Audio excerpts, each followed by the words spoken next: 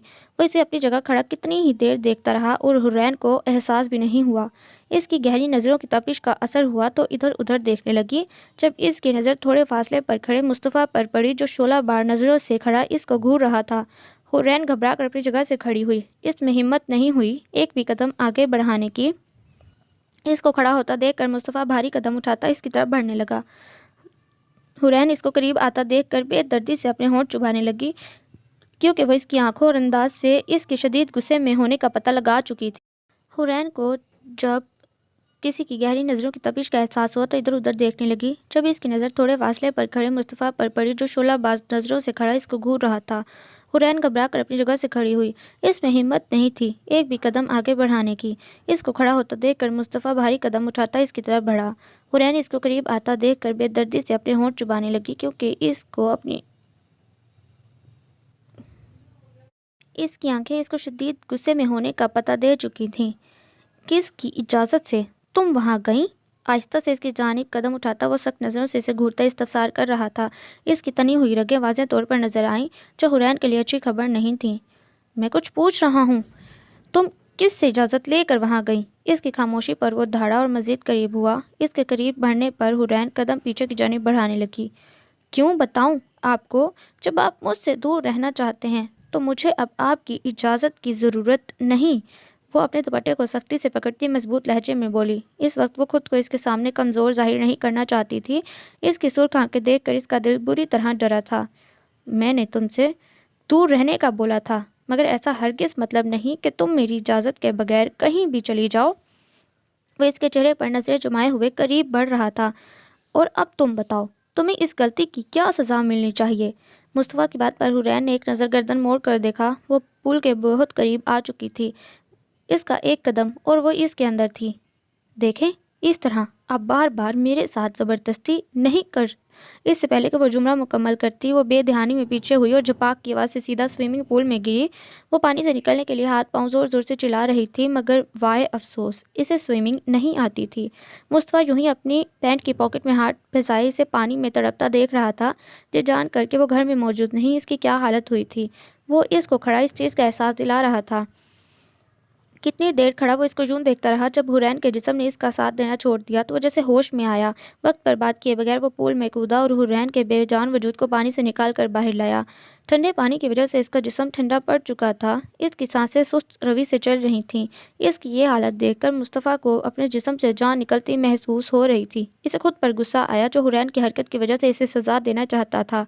حرین، آنکھیں کھولو، حرین! وہ اس کے گال تھپ تھپاتا اسے ہوش میں لانے کی کوشش کرنے لگا اور اس کے چہرے پر بالوں کو پیچھے کیا۔ حرین پلیز آنکھیں کھولو، میں آئندہ ایسا نہیں کروں گا۔ وہ تڑپ کر اسے پکار رہا تھا۔ اس کی آواز میں کپکپاہٹ صاف محسوس ہو رہی تھی۔ اگر حور اس وقت ہوش میں ہوتی تو اس کی اپنے لیے بے چینی دیکھ کر خوشی سے جھوم اٹھتی۔ حور میری جان، پلیز ایسا مت کرو، آنکھیں کھولو۔ وہ دونوں ہاتھوں سے اس کے پیٹ پر دباؤ ڈالتا اس کے پیٹ سے پانی نکالنے کی کوشش کر رہا تھا، مگر کوئی اثر نہ ہوا۔ میں آئندہ تمہیں خود سے دور نہیں کروں گا، پلیز اب تو آنکھیں کھولو۔ وہ اس کے رخسار کو تھپ تھپاتا اس کی ناک کو بند کر کے اس کے ٹھنڈے پڑتے نیلے لبوں پر جھکا اور مصنوعی سانس دینے لگا۔ ایک بار نہیں جانے کتنی بار وہ یہ عمل دہرانے لگا۔ وہ اس کے چہرے پر جھکا اپنی سانسیں سے دے رہا تھا۔ اس کے عمل میں اتنی شدت تھی کہ حرین بری طرح کھانستے ہوئے اپنی آنکھیں کھول چکی تھی۔ پہلے تو اس کی کچھ سمجھ نہیں آیا، پر خود پر جھکے مصطفیٰ کو دیکھ کر ساری بات سمجھ میں آ گئی۔ اسے ہوش میں آتا دیکھ کر مصطفیٰ نے شکر کا سانس لیا اور اپنے چہرے پر ہاتھ پھیرتا سیدھا ہوا۔ تم نے تو آج میری جان نکال دی تھی حور، وہ ابھی بھی ایسے ہی فرش پر لیٹی ہوئی تھی جب وہ اس کے چہرے کو ایک ہاتھ سے تھامے انگوٹھے سے اس کے ہونٹ کو سہلاتے کہنے لگا۔ اس وقت اس کے انداز میں شدت تھی جسے حور اپنے غصے میں جان نہ سکی۔ اگر آج تمہیں کچھ ہو جاتا تو؟ وہ اپنی بات ادھوری چھوڑتا اسے دیکھنے لگا۔ وہ جھٹکے سے ایک دم سیدھی ہوئی۔ حورین! مصطفیٰ کی گرجدار آواز اس کی سماعت سے ٹکرائی تو اسے کچھ غلط ہونے کا احساس ہوا۔ اس سے پہلے کہ وہ کچھ سمجھ پاتی، مصطفیٰ کے مضبوط ہاتھ اس کی گردن پر موجود تھے۔ اچھا ہوتا اگر میں مر ہی جاتی۔ مصطفیٰ اس کی بات سن کر بہت زیادہ غصے میں آ گیا۔ آئندہ تمہارے منہ سے یہ لفظ نہ نکلیں ورنہ تمہارے لیے اچھا نہ ہوگا، سمجھی؟ اس کے لہجے میں اتنی شدت تھی کہ وہ بس اس کو دیکھ کر رہ گئی۔ مصطفیٰ نے اس کی گردن کو آزاد کر کر اس کو اپنے سینے سے لگایا۔ اس کے جسم کی گرماہٹ سے حورین کو ایک سکون مل رہا تھا۔ اس کی گردن پر اس کی سانسوں کی گرمائش، ایک سنسنی سی اس کے وجود میں دوڑا گئی۔ وہ ایک جھٹکے سے خود کو اس کی پکڑ سے آزاد کراتی وہاں سے تیزی سے بھاگی۔ اسے لگ رہا تھا اگر وہ کچھ دیر وہاں رکتی تو اس ستم گر کے آگے پھر سے ہار جاتی۔ وہ ہارنا نہیں چاہتی تھی۔ بیڈ پر بے چینی سے کروٹ بدلتے ہوئے اس نے ایک نظر سائڈ ٹیبل پر رکھی گھڑی میں وقت دیکھا جو اس وقت رات کا 1 بجا رہی تھی۔ ٹائم دیکھنے کے بعد اس نے گردن اٹھا کر صوفے کی جانب دیکھا مگر ہر بار کی طرح اب بھی اسے صوفہ خالی نظر آیا۔ ایک عجیب سی بے چینی اس کے پورے بدن میں دوڑ گئی۔ اس نے پھر سے کروٹ بدل کر سونے کی کوشش کی مگر اس کی حالت اس کو نیند نہیں آنے دے رہی تھی۔ پچھلے 2 گھنٹوں سے اس کا یہی حال تھا۔ ایک لمحے کے لیے بھی سکون نہیں تھا اور اس کی بے سکونی کی وجہ حفصہ کی لاؤنج میں حدید کے ساتھ موجودگی تھی۔ وہ دونوں اس وقت وہاں بیٹھے کوئی مووی دیکھ رہے تھے اور وہ یہاں اکیلا کمرے میں بے چینی سے کروٹ بدل رہا تھا۔ اس رات کے بعد اس کا اور حفصہ کا سامنا کم ہوا تھا۔ وہ رات کے وقت روم میں آتی جب وہ گہری نیند میں ہوتا، صبح اس کے اٹھنے سے پہلے روم سے چلی جاتی، پر اس دوران اس کی اور حدید کے بیچ کافی دوستی ہو گئی تھی جو کم از کم اسفند کو اچھی نہیں لگ رہی تھی۔ ان دونوں کو ساتھ دیکھ کر ایک جلن کا احساس ہوتا تھا۔ ایسا نہیں تھا کہ وہ اپنے بھائی سے غصہ تھا، بس اسے حفصہ کی حدید کے ساتھ نزدیکی پسند نہیں آ رہی تھی۔ وہ دونوں کو ایک ساتھ دیکھ کر اندر ہی اندر کھولتا۔ ابھی وہ ایسے بیٹھے کچھ وقت گزرا ہی تھا کہ جب بیڈ روم کا دروازہ کھولتی حفصہ اندر داخل ہوئی۔ وہ آہستہ سے قدم اٹھاتی اسفند کی خود پر جمی نظروں سے بے خبر صوفے کی طرف جا رہی تھی۔ جب کمرے میں پھیلی نائٹ بلب کی روشنی میں اس کی نظر بیڈ پر بیٹھے اسفند کے وجود پر پڑی تو اس کے قدم جم گئے۔ وہ بیڈ پر بیٹھے اسے دیکھ رہا تھا۔ کمرے میں پھیلی ہلکی روشنی میں بھی اسفند کے چہرے کے سرد تاثرات وہ بخوبی دیکھ رہی تھی۔ رات کے اس وقت تم کہاں سے آ رہی ہو؟ کمرے کی خاموشی میں اس کی بھاری گمبھیر آواز گونجی۔ اسے معلوم تھا کہ وہ کہاں سے آ رہی ہے لیکن پھر بھی وہ اس سے پوچھنا چاہتا تھا۔ حفصہ جو اس کو نظر انداز کرتی صوفے پر لیٹنے کی تیاری کر رہی تھی، اسفند کے سرد لہجے پر اپنی جگہ رکی اور اس کی جانب دیکھا جو بیڈ سے اٹھ کر بھاری قدم اٹھاتا اس کے قریب آ رہا تھا۔ میں مووی دیکھ رہی تھی حدید کے ساتھ تو وقت کا پتہ نہیں چلا۔ اس کے انداز سے حفصہ کو اپنا حلق خوش ہوتا محسوس ہوا۔ ویسے بھی اس دن کے بعد سے اس کے دل میں اسفند کے لیے ایک ڈر سا بیٹھ گیا۔ اپنے شوہر کو کمرے میں اکیلا چھوڑ کر تم اس کے بھائی کے ساتھ بیٹھی مووی دیکھ رہی تھی، کیا یہ ایک اچھی بیوی کے فرائض میں آتا ہے؟ اس وقت اس کا چہرہ کسی بھی قسم کے جذبات سے خالی تھا۔ اپنی گہری نیلی نظریں اس کے چہرے پر گاڑے وہ اس سے ایک ہاتھ کے فاصلے پر آ رکا۔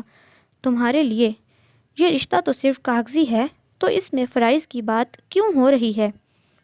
وہ اپنی ہاتھوں کی انگلیوں کو مروڑتی نظریں نیچے کیے اس کی بات یاد دلا رہی تھی، اس بات سے انجان کہ اس کی بات سے اسفند کے ماتھے پر بلوں میں اضافہ ہوا تھا۔ تمہیں کیا لگتا ہے اس دن کے بعد سے ہمارے درمیان کچھ بھی کاغذی رہ گیا؟ وہ اپنا مضبوط ہاتھ اس کی کمر میں حائل کرتا اسے قریب کرتا ہوا بولا۔ حفصہ جو اس حملے کے لیے تیار نہ تھی سیدھا اس کے سینے سے جا لگی۔ اسفند چھوڑو، مجھے نیند آ رہی ہے۔ مووی دیکھتے ہوئے تو تمہیں نیند نہیں آئی یا میں یہ سمجھوں کہ تمہیں شوہر کی غربت پسند نہیں؟ وہ اپنی بات کہتا اس کے مزید قریب ہوا۔ اس وقت دونوں کے چہرے کے درمیان بال برابر کا فاصلہ تھا۔ اسفند مجھے چھوڑ دو، مجھے درد ہو رہا ہے۔ درد ہو رہا ہے تو اسے برداشت کرو، ابھی تمہیں اور درد برداشت کرنے ہیں۔ اسفند یہ کیا کر رہے ہو؟ چھوڑو مجھے۔